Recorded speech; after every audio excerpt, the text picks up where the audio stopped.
Hunahuna kadyot maigsuon kini akong pangutana diha kanimo karon. Unsay mga butang nga makahatag og tinuod nga kalinaw ug kalipay sa imong kasing-kasing?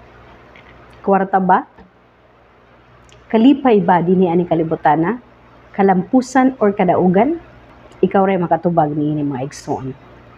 Kaya ang akong nasayran karon mga dato anaan na niya ang tanan.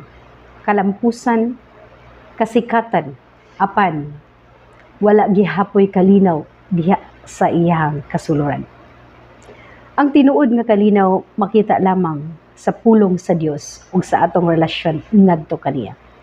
Mao kini karon maigsuon atong paminawon nga makita sa John 14 verse 27. Ug naa kay Bible diha maigsuon, please ba ug magdungan tagbasa.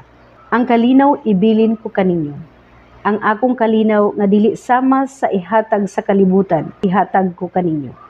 Ayaw kamog kabalaka ug ayaw kamog kahadlok. Nindot kaayong paminawon ang pulong sa Dios. Naghatag kini og kalinaw, kalipay nga dili pareho sa kalinaw sa kalibutan. Bisan og naa tay problema mga igsuon, ang Ginoo maghatag gihapon og kalinaw sa kasing-kasing. Ang tawo duol sa Ginoo, bisan naa pay problema sa pamilya, kulang sa kwarta, ang iyang kasing-kasing malinawon gihapon tungod kay nagsalig siya ngadto sa Ginoo.